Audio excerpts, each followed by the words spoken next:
How you doing, guys? I'm Gray Buck, and today I want to talk to you a little bit about the Great Lakes Smallmouth Slam that I pulled off. And what I was doing was fishing every single Great Lake and catching a smallmouth over 4 pounds. This kind of came about when the schedule came out for 2020, and I saw we were going to be fishing Erie. We had Lake Michigan on there for the championship, and then my wife and I, we did a little bit of traveling after the title championship up on Sturgeon Bay. So we decided to go up to Lake Michigan, to Lake Superior, and then we went down and stopped at Huron on our way home as we did kind of a week-long camping trip. We were seeing some national parks, but got to fit in a little bit of fishing since I had the boat with us, which was pretty awesome. But the goal, like I said, was to catch a smallmouth out of every single Great Lake, and I wanted to have one over 4 pounds. Some of the lakes I only caught actually 1 or 2 fish in, and I'm going to go over individually each lake, how big the fish were, and what I caught them on. And I guess for you guys all who know me that well, I live in Pennsylvania. I go up to New York a lot. I fished the Thousand Islands and Lake Ontario a decent bit. If there's a fun fishing weekend that my wife and I can get away and go camping, that's where we're heading. And that's where we're going to start. So in September, this year, it was late September, I caught the biggest smallmouth I've ever caught in my life. It was a 670. It was pretty sweet. I found this fish out in 40 foot of water. I was doing a bunch of idling, looking around at my Lowrance graphs there. I went over a school of them. There's probably about 8 fish down there, and I got on top of them. And it took a while to catch this fish. I could see him on my 2D. I was dropping on him. I was holding it down there, and eventually what I had to do was just stop it, hold it there, and I just had my drop shot rod. It's a favorite. It's a Jackhammer 721. I was just holding it there, and I stopped moving it because I was trying to get him to really kind of react to it, and it just wasn't happening.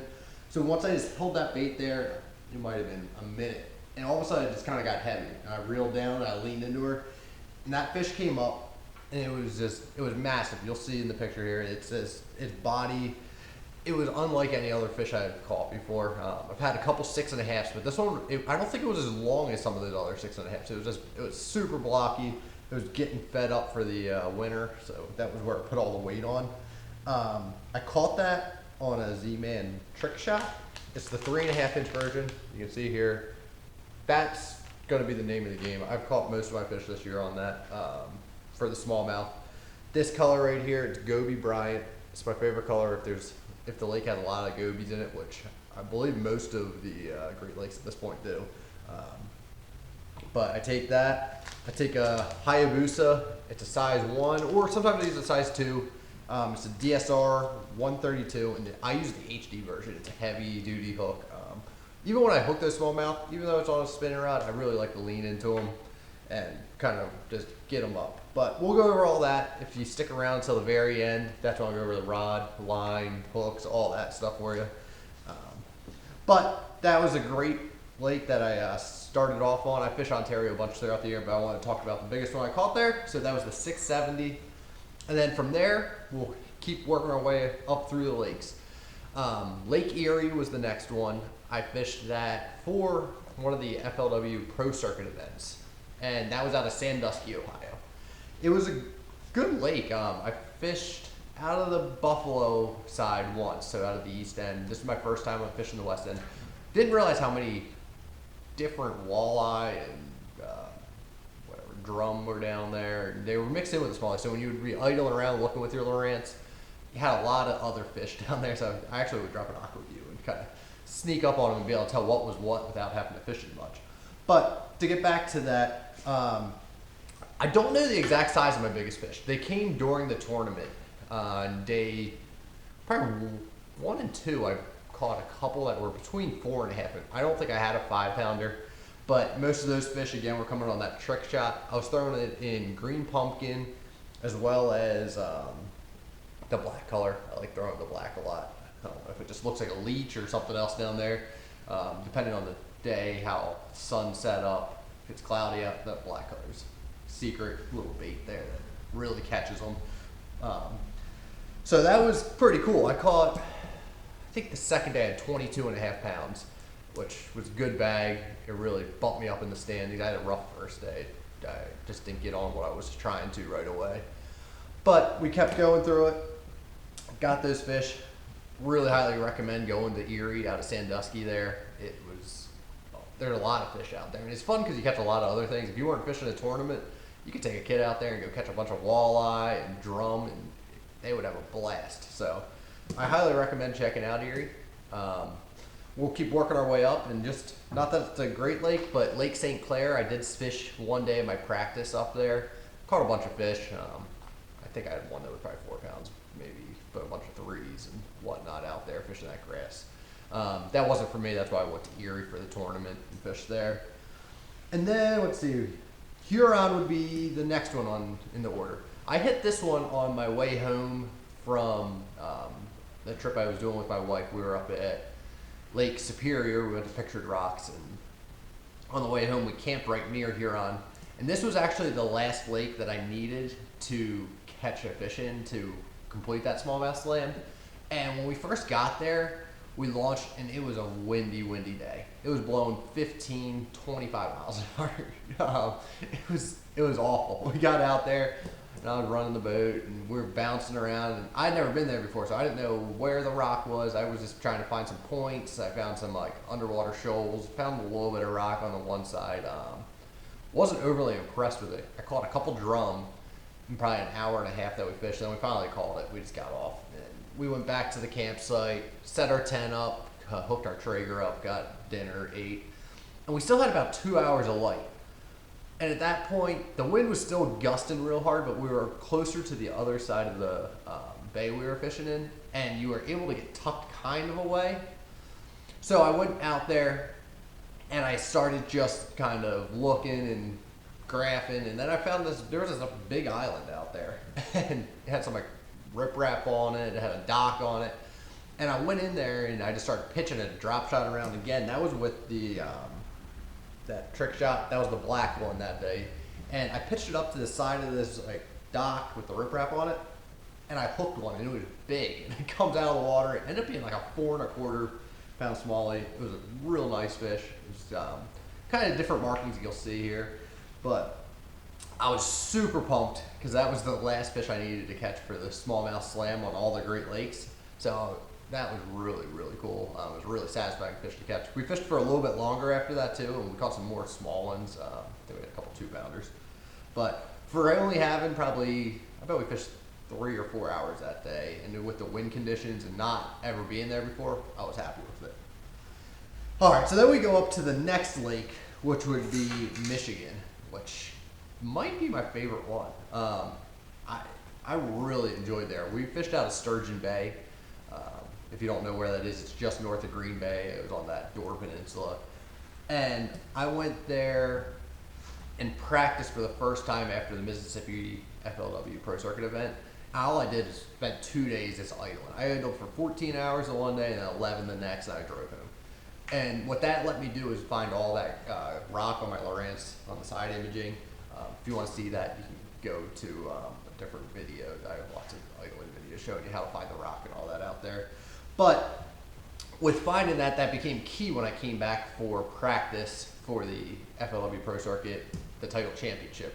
I went there. I had located a couple schools. They were on either the drops or the big rock boulders I found out there, and it really kind of congregated the fish. So I found, if not the biggest school I've ever found in my life, probably the second biggest school.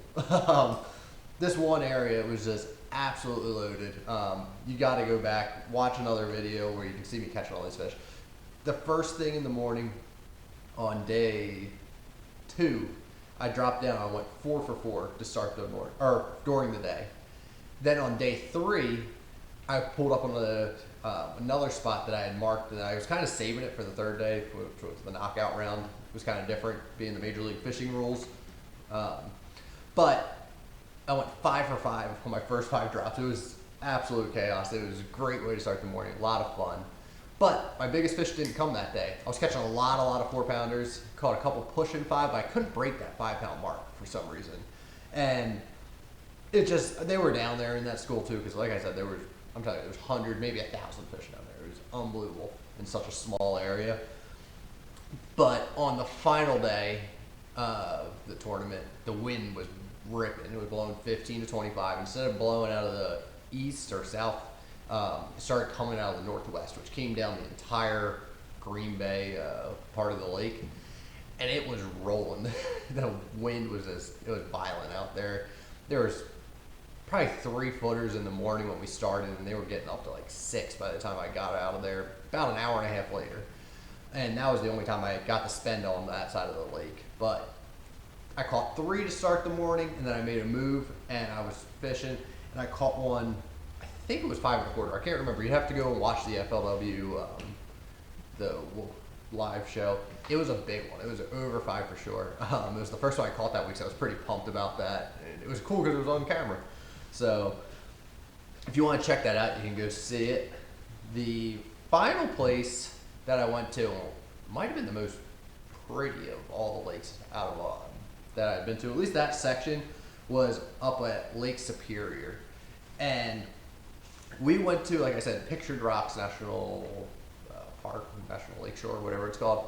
And we went and camped there. And then the one day when the wind wasn't going to be blowing, we took my boat out and we went and looked at the cliff edges there. If you have not ever seen it, you need to go check it out.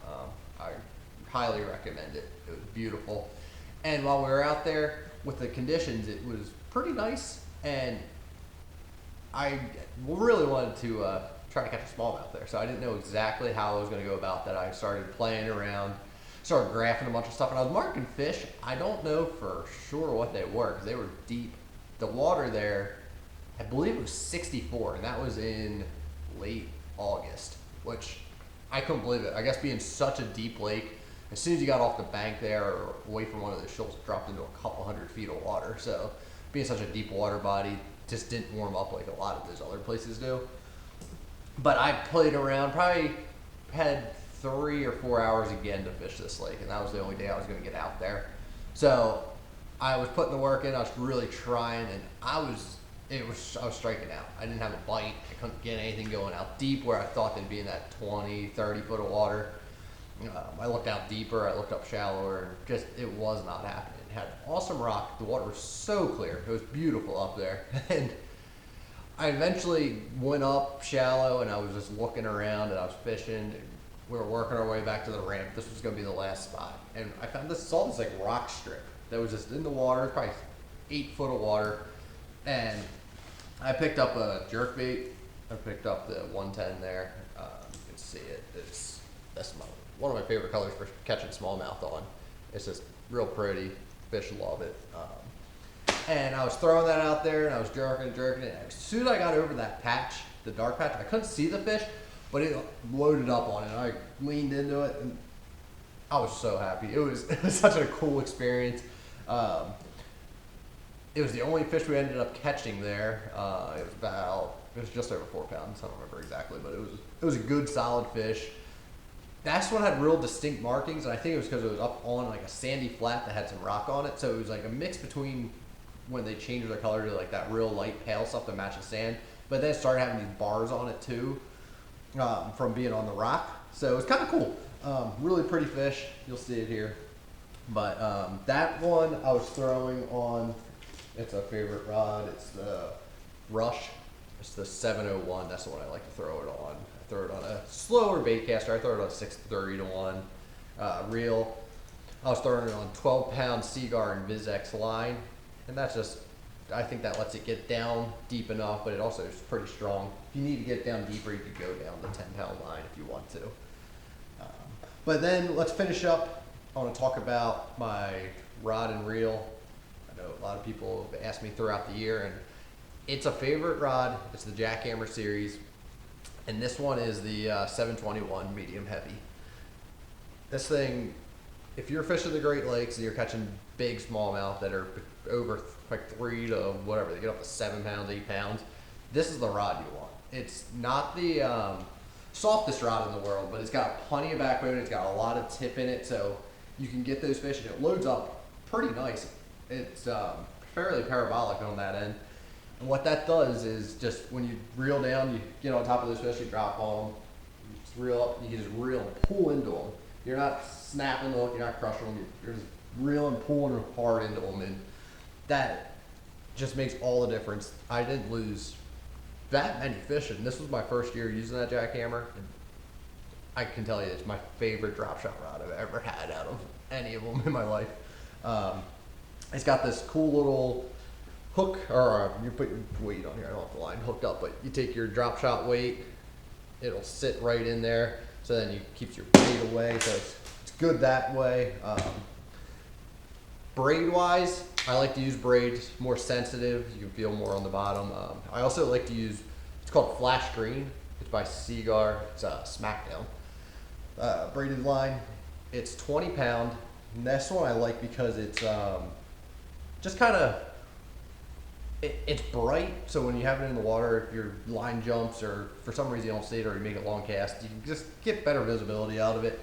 And it played a big role up at Sturgeon Bay, because when you would have to land those fish by hand in the tournament, I had gray on one of my reels, and I couldn't see it as well when I'd get up, when I'd get the fish close, because that's when I would get down and get ready to grab it, when I could see my leader line come in, because I have usually put about, I'll reel it up to usually the last guide, my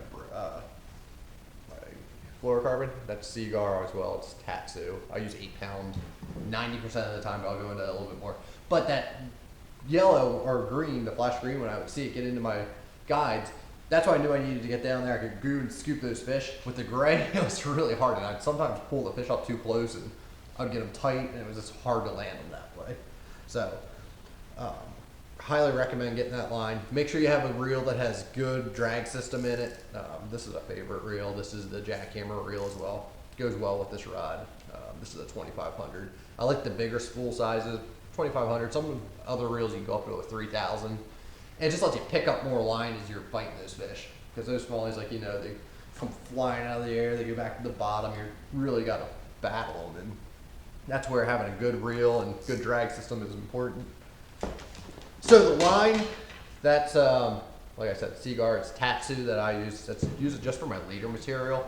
So I'm putting probably, what would it be, about 10 foot on there probably, maybe 12. I'm just gonna reel it up until it gets to here. I connect my flash green line to my fluorocarbon with a crazy Alberto knot. It's a good knot, holds up well. It might not be as small as that FG, but I can tie it super fast, and that's what matters the most to me. And when I say not as strong as the FG, or as small, I've never broken this knot itself. It doesn't come apart. Like, you'd have to grab it and pull on as hard as you can. If you hook a smallmouth and can break that knot, it deserves to get away, because it just doesn't happen. So I recommend checking that out. If you need to see how to tie that, there's other videos I have on my channel as well that can help you out. And I think that pretty much goes over everything setup wise. So if you ever get a chance to, or if you have already done this and completed the smallmouth, Great Lakes Smallmouth Slam, let me know. I was trying to do it all in 1 year, but if you've done it over whatever, your entire life, you've caught one out of each, because they're not close together. And this year it just kind of worked out well for me with having a couple tournaments on those lakes, living semi-close to Ontario already, and then doing a little vacation with my wife to the other 2 lakes, or being near them for other reasons. It worked out. So something I'm very happy and proud to have done. And if you've done it, make sure you let me know. If you could do me a huge favor, please subscribe, and I'm going to do a giveaway coming up here with Striker. We got some cool gear I'm going to give out, and that'd be awesome if you check it. All right, thanks for watching, and we'll talk to you later.